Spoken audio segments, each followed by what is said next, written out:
To help us look at the link between alcohol abuse and child neglect, I'm joined by Maritjie Landsberg, a senior social worker at the South African National Council on Alcoholism and Drug Dependence. Maritjie, a very good morning. Good afternoon to you. Thank you so much for your time. I suppose talking about the link being child abuse and child abuse being a contributing factor to adult alcoholism is something rather significant to iron out very clearly. Research has shown in many studies that children growing up in households where alcohol abuse is present, their likelihood of having a difficult relationship with any substances, not just alcohol, is raised between 30 and 40%. So this is quite a alarming number to see what's happening. And with, as the insert said, South African alcohol abuse is at such a high rate at this stage. It's very troublesome. And I think the children is the vulnerable group. They don't have the ability to stand up for themselves. They don't even know that what is happening is wrong. They see it as it's how it's supposed to be because my parents are doing this. Parents are the adults seen with the power and the trust. Children trust adults or their parents blindly. And getting into a car after dad had a few drinks is nothing weird or strange. It's something that happens. And this behavior is, it's a cycle. It's from one generation to the next, over and over. Children mimic the behavior of the parents, which they see and which they experience. With children mimicking the behavior and children being the vulnerable group here, what are the psychological and emotional effects of parental alcoholism on the children, besides the children observing it, but surely that behavior seeps into something even more deeper?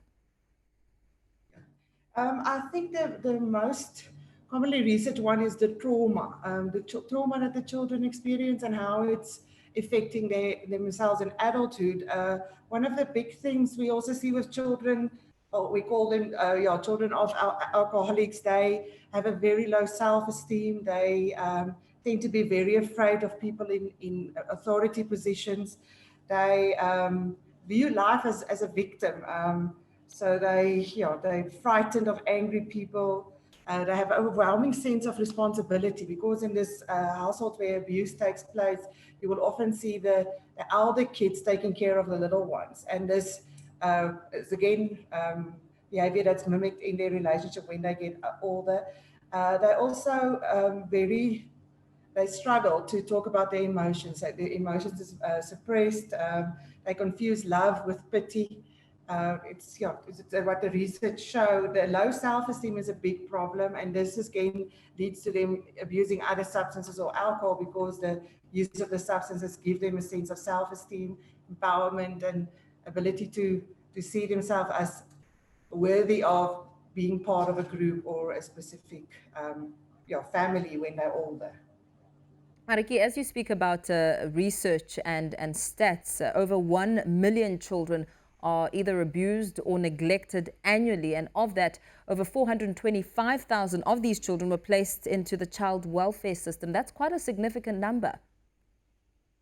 Yeah, I think it's alarming, and I don't think all children that are abused or emotionally or physically due to any kind of substance abuse is always reached by the authorities who can help them, who can put them in a place of safety.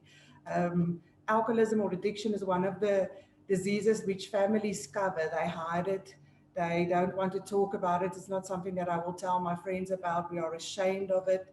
I'm scared that the police will take away my kids if they hear I have a problem with drinking. So lots of people in families as well as communities, they hide this behavior or help the people to hide it. And this becomes the big problem again then, where we reach news reports of children burning in a shack alone because the parents went out drinking.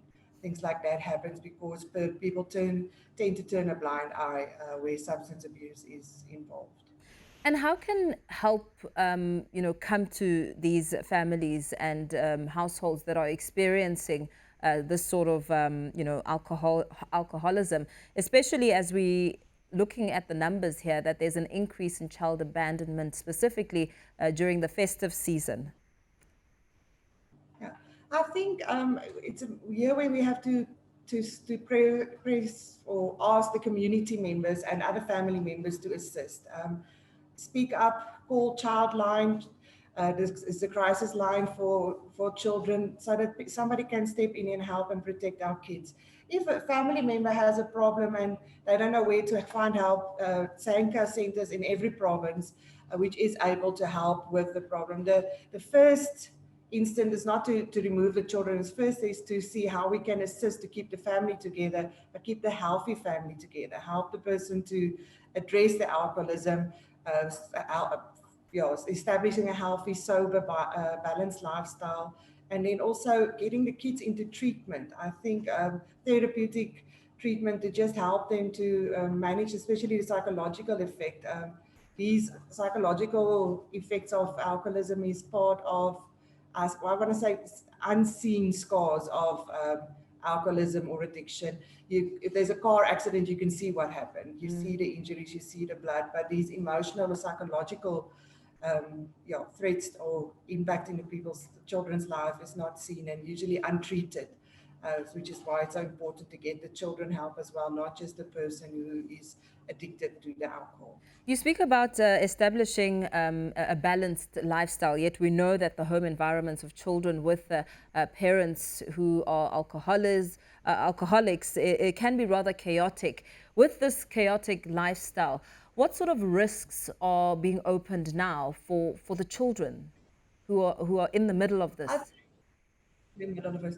I think we've been seeing it a lot, the gender-based violence, violence towards the parents, towards each other. It's not always directed towards the children, but they experience it because they live in that environment. Other risks is having access to alcohol or other substances at a very young age, because when the parents are under influence, they can't control the situation as is supposed to be.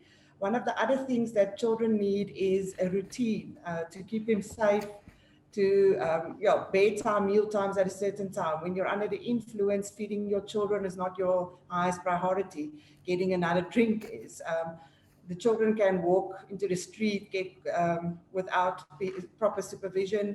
They can also disappear for some time, and because the parents are under the influence, they won't even realize the children are gone until it's a few hours, and that's when children get kidnapped and even hurt badly. So alcohol, the kids in those things. Also the verbal, a house where there's alcoholism is usually three rules that apply: don't talk, don't trust, and don't feel. Because if we talk about what's going on here, we will get into trouble, mommy will get into trouble, daddy will get into trouble, and we might lose our home, because even though it's a dysfunctional home, it's still my home, it's still my place where I feel loved. The second one is we don't trust, because mommy and daddy always promise it will not happen again, or they promise I will be at your school show or your recital or your soccer game, and then because I'm under the influence or went out drinking with my friends, I forget, or I'm not there to do this for you. So we don't trust what the adults say because they cannot be trusted. And then we don't feel, because all the negative emotional things being said, if I don't listen and I don't feel, then I can't get hurt. And unfortunately, these three unwritten rules are then taken into adulthood with these kids. And that makes it very difficult for them to adjust in a normal functioning relationship, and they tend to then also marry alcoholics or become alcoholics. Mariki, And this is very what the lastly, research. before we let you go, where can people get help should they be watching or perhaps experiencing this huge problem? I think if you are scared for the kid's life, please phone Childline. That's the most important one. It's 0800 and 5555. So it's 0800 8000 555 for the child line, which is for if you think children are in danger. Social workers is on duty to assist there. And then if there's a problem with substance abuse in your family, you can contact any Sanka. If you Google Sanka, I don't have numbers with me now, you can find all the numbers on the website. Or if you want to phone Sanka Aurora, where I work in Bloemfontein, it's 051 447 4111, and there's 24 hours a day. There's somebody able to answer that line to assist in a crisis. Thank you so much for your time.